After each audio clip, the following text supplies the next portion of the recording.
Hello दोस्तों, आज हम पढ़ेंगे मैथ के चैप्टर 2 के बारे में, बहुपद। जिसमें बहुपद के बारे में हम पढ़ेंगे कि बहुपद होता क्या है। तो इस सब में नाम छुपा है, बहुपद होता क्या है। बहु यानी कि बहुत सारे पद, यानी कि चर और अक्षर राशियों से मिलकर बने हुए। तो अक्षर, इसमें हमारे पास सबसे पहले एक सिचुएशन आती है कि छर और अक्षर राशि क्या होती है। तो छर राशि यानी कि जो वेरिएबल जिनका हमको मान पता नहीं होता, यानी कि जो अज्ञात है हमारे लिए। जैसे कि इनको हम एक्स वाई जेड से डिनोट करते हैं, और अल्फाबेट यानी कि स्मॉल अल्फाबेट से हम इसको रिप्रेजेंट करते हैं। तो इनका हमको मान पता नहीं होता है, जो जो अज्ञात होता है। और जो एक होती है अक्षर राशि, जिसका मान हमको यानी कि कांस्टेंट वैल्यू होते हैं, जिनका मान हमको पता होता है। तो हम इनके बारे में पढ़ेंगे। कांस्टेंट वैल्यू में आप देखो, जैसे 5 हो गया, 6 हो गया, ये सब कोई भी जो न्यूमेरिकल वैल्यू, वो सारी क्या है, कांस्टेंट वैल्यू। और इसमें पाई भी आता है, ठीक है। तो बहुपद, इसका एग्जांपल के रूप, इसका व्यापक रूप क्या होता है बहुपद का, अगर देखें तो ए एक्स प्लस बी, ये बहुपद का व्यापक रूप है। यानी कि इसको हम रेखीय बहुपद कहेंगे, रेखीय बहुपद। और a x square plus b x plus c, ये बहुपद है। लेकिन इसमें अक्षर राशि की घात कितनी है, 2, तो इसे हम द्विघातीय बहुपद कहेंगे। ऐसे ही त्रिघातीय बहुपद a x cube plus b x square plus c x plus d, इसे हम त्रिघातीय बहुपद कहेंगे। हेलो दोस्तों, आज हम सॉल्व करेंगे एग्जाम्पल 2। एग्जाम्पल 2 क्या दिया हुआ है, द्विघात बहुपद x square plus 7x plus 10 के शून्य ज्ञात कीजिए और शून्यकों तथा गुणांकों के बीच के संबंध की सत्यता की जांच कीजिए। पहले तो हम ये यहाँ पर ये पढ़ेंगे शून्य और गुणांक क्या होते हैं। तो गुणांक देखो, हमारा जो क्वेश्चन है वो कौन सा है, x square plus 7x plus 10। यहाँ इसका शून्य, जो इसको मतलब जो x की ऐसी वैल्यू जो यहाँ पर रखने पर इस पूरे बहुपद का मान शून्य हो जाता है, तो वो वैल्यू हम इसका क्या कहलाएगी, शून्यंक कहलाएगा। ये द्विघात बहुपद है तो इसके 2 शून्यंक होंगे। आपको वैसे पीछे आपने पढ़ा भी होगा कि जितनी घात होती है, अधिकतम घात अक्षर राशि की, उतने उसके शून्यंक होते। तो ये द्विघात बहुपद है, इसके 2 शून्यंक हो गए। तो x की ऐसी वैल्यू जो यहाँ पर रखने पर इसका मान क्या हो जाए, 0 हो जाए, वो इसके शून्यंक कहलाते। और यहाँ पर एक और शब्द दिया गया है गुणांक।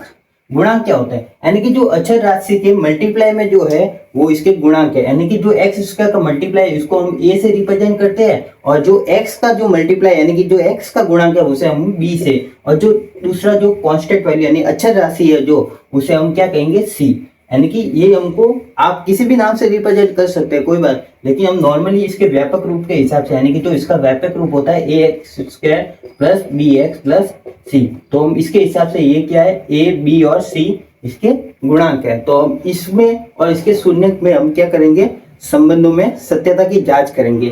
तो हम इसको सॉल्व करते हैं। पहले तो हमें इसे शून्य निकालना है। तो ये द्विघात बहुपद है और इसमें हमको शून्य निकालना, तो हम क्या करेंगे, मध्यपद विभाजन विधि से इसको सॉल्व करने की कोशिश करेंगे। तो मध्यपद विभाजन विधि आपने सीखी होगी, और नहीं सीखी तो आपको मैं बता रहा हूँ। जो ये जो टर्म होती है उसको हमको लास्ट टर्म से क्या करना है, मल्टीप्लाई करना है। और यानी कि तो देखो, मल्टीप्लाई करके देखो, तो एक्स स्क्वायर को मल्टीप्लाई किससे करना है हमको, 10 से। तो क्या आता है हमारे 10x स्क्वायर, और प्लस का दोनों वैल्यू प्लस के तो प्लस में आएगा।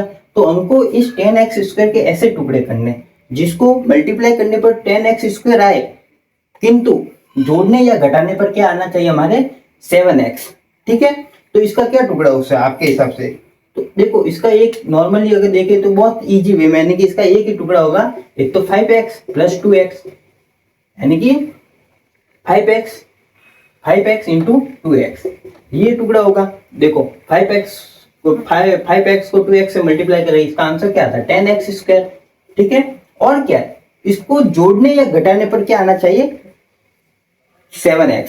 तो यानी कि जोड़ने और घटाने पर क्या आना चाहिए, 7x। तो जोड़े, एक 5x प्लस 2x, इन दोनों को जोड़ो, क्या आएगा, 7x, और प्लस का आएगा। तो ये हमारा क्या है, राइट गुणनखंड है, यानी कि सही है। तो हम इसको लेंगे। दूसरे बात देखो, तो एक्स स्क्वायर और इसका टुकड़ा क्या है, इसका हमको विभाजन क्या क्या लिखना है, इसकी जगह हमको प्लस का 5x प्लस 2x प्लस, यहाँ इसकी जगह हमको ये लिखा, और यहाँ पर आएगा प्लस का 10। अब देखो इसको सॉल्व करो, इसमें हमको इसको आगे सॉल्व करने के हमको इसमें से कॉमन टर्म लेनी पड़ेगी, यानी इनमें से कॉमन लेना है और इनमें से कॉमन लेना है। तो इसमें से कॉमन क्या आ रहा है, x आ रहा है, ठीक है, x कॉमन आ रहा है, तो x के बाद जो बाकी जो बचा उसको क्या करना, हमको ब्रैकेट में लिखना है। तो x यहाँ से एक x कॉमन आया, क्या बचा x प्लस x यहाँ से कॉमन आ गया तो क्या बचा 5। उसी प्रकार यहाँ पर प्लस का 2 कॉमन आ रहा है, क्या बचा x और 2 कॉमन आया, यानी कि 2 का डिवाइड किया तो कितना बचा 5। ये हमारा इसका क्या होगा, गुणनखंड, यानी कि इसको देखो ये दोनों सेम है तो इसको हम एक बार लिखेंगे x प्लस 5, ठीक है। इस प्रकार ये होगा हमारा x प्लस 2, ये दो क्या हो गए इसके सॉल्यूशन हो गए। अब इनको इसका शून्य निकाल, शून्य यानी कि x की ऐसी वैल्यू जहाँ पर ये क्या हो जाए, 0 हो जाए, यानी कि ये और ये, तो इसका शून्य क्या होगा, जैसे x प्लस 2, ठीक है, इसको 0 के बराबर रखो और x प्लस 5 को क्या करो 0 के बराबर रखो, यानी कि यहाँ पर आया x बराबर माइनस का 2 और x बराबर आया माइनस का 5। ये दोनों देखो यहाँ पर -2 रखने पर ये 0 हो जाएगा और यहाँ पर -5 रखने पर ये 0 हो जाएगा, यानी कि ये दोनों इसके क्या है, शून्यंक है। तो अब देखो शून्यंक तो निकल गए, यानी कि इनको हम किससे लिखते हैं, अल्फा, और ये हमारा दूसरा जो शून्यंक होगा उसको हम क्या करेंगे, बीटा। अगर त्रिघाती बहुपद होता तो उसमें 3 शून्यंक होते और तीसरे का नाम क्या देते, गामा, ठीक है। उसी पर हमको क्या करना है, गुणांकों में और इस शून्यंकों में क्या करना है, संबंध की सत्यता की जांच करनी है।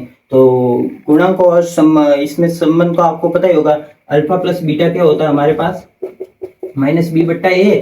तो वैल्यू रख दो, अल्फा की वैल्यू हमारे पास क्या है, -2 और प्लस बीटा की वैल्यू हमारे पास है -5, ठीक है। उसी प्रकार -b यानी कि b की वैल्यू मैंने बोला है जो x का गुणांक होगा वो क्या होगा, b की वैल्यू होगी। तो b की वैल्यू यहाँ पर रख, माइनस तो फॉर्मूले का है और b की वैल्यू 7 आ गई, ठीक है।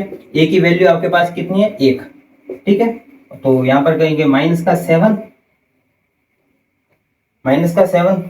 प्लस माइनस माइनस और -7 और यहाँ पर आ गया -7, यानी कि ये देखो दोनों आ गए बराबर, ठीक है। अब दूसरा एक और संबंध है, कौन सा, अल्फा इंटू बीटा बराबर क्या होता है, c/a, ठीक है।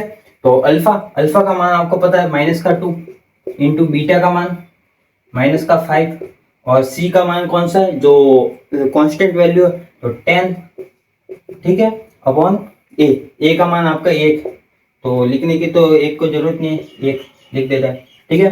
तो -2 को -5 से मल्टीप्लाई करो, यानी कि -2 यानी माइनस माइनस प्लस हो जाएगा और प्लस का क्या हो जाएगा 10 और यहाँ पर 10, तो यहाँ पर ये इसका आंसर, यानी कि ये इसकी सत्यता की जांच होगी, ठीक है।